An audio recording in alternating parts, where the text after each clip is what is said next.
Delhi liquor కేసులో MLC కవిత petition పై విచారణ వాయిదా పడింది. వచ్చే నెల 13న విచారణ చేపడతామని సుప్రీంకోర్టు తెలిపింది. కోర్టు సమయం ముగియడంతో కవిత తరపు న్యాయవాది కపిల్ సిబాల్ ప్రత్యేకంగా ప్రస్తావించారు. త్వరగా విచారణ జరపాలని విజ్ఞప్తి చేశారు. దీంతో వచ్చే నెల 13న విచారిస్తామని జస్టిస్ బేలా ఎం త్రివేది, జస్టిస్ పంకజ్ మిట్టల్ ధర్మాసనం స్పష్టం చేసింది.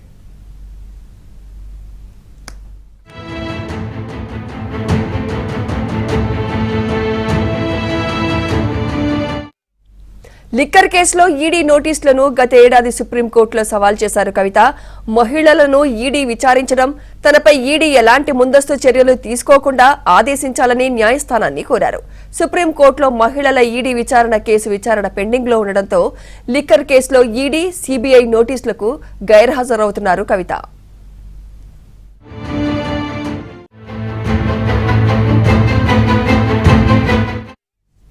ఇదే అంశంపై లేటెస్ట్ అప్డేట్స్ మా ఢిల్లీ బ్యూరో చీఫ్ కృష్ణ అందిస్తారు. కృష్ణ, సుమిత్ర బీఆర్ఎస్ ఎమ్మెల్సీ కవిత పిటిషన్ పైన సుప్రీంకోర్టులో వచ్చే నెల 13వ తేదీన విచారణ చేపడతామంటూ ధర్మాసనం స్పష్టం చేసింది.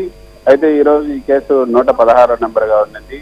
అయితే కోర్టు సమయం ముగిసే సమయానికి ఈ నెంబర్ రాకపోవడంతో ఈ యొక్క కవిత తరపు న్యాయవాది కపిల్ సిబాల్ ప్రత్యేకంగా ప్రస్తావించారు.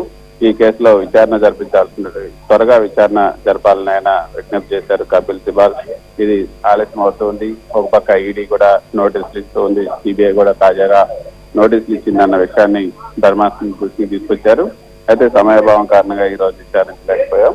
వచ్చే నెల 13వ తేదీన మార్చి 13వ తేదీన దీన్ని విచారిస్తామంటూ జస్టిస్ బేలా ఎం త్రివేది, జస్టిస్ పంకజ్ మిట్టల్ ధర్మాసనం స్పష్టం చేసింది. సో 13వ తేదీ వరకు మరి సిబిఐ నిజానికి 26వ తేదీనే హాజరు కావాలంటే సిబిఐ ఒక నోటీస్ జారీ సంబంధించింది.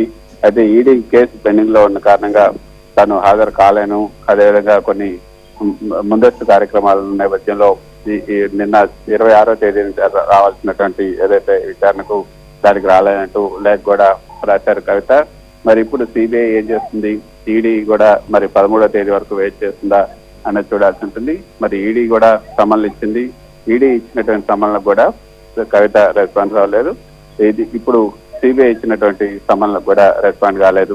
కాబట్టి మరి ఇప్పుడు తాజాగా సిబిఐ, ఈడీ ఎటువంటి నిర్ణయం తీసుకుంటుంది, మళ్ళీ మరోసారి ఈ యొక్క నోటీసులు ఇస్తుందా అనేది కూడా చూడాలి. మరోపక్క కేజ్రీవాల్ కూడా ఇదే కేసులో కేజ్రీవాల్ కి 8 సార్లు నోటీసులు ఇచ్చింది. కేజ్రీవాల్ పదే పదే చెప్తున్నారు ఈ యొక్క సమన్లు చట్ట విరుద్ధం, అసలు కేసులో ఏం లేదు. మరోపక్క సిబిఐ ప్రత్యేక కోర్టులో వచ్చే నెల 16వ తేదీన ఈ కేసు పెండింగ్ లో ఉన్న నేపథ్యంలో అప్పటి వరకు కూడా తనకు నోటీసులు ఇవ్వద్దంటూ ఈడీ ఇచ్చినటువంటి నోటీసులను ఖాతరు చేయట్లేదు. మరి ఇప్పుడు కవిత వ్యవహారంలో సిబిఐ, ఈడీ ఏ విధంగా వ్యవహరిస్తుందని కూడా చూడాల్సి ఉంటుంది. దీనిపైన 1-2 రోజుల్లో ఈడీ, సిబిఐకి సంబంధించినటువంటి అధికారులు స్పందించే అవకాశం ఉంది. Right, thank you Krishna.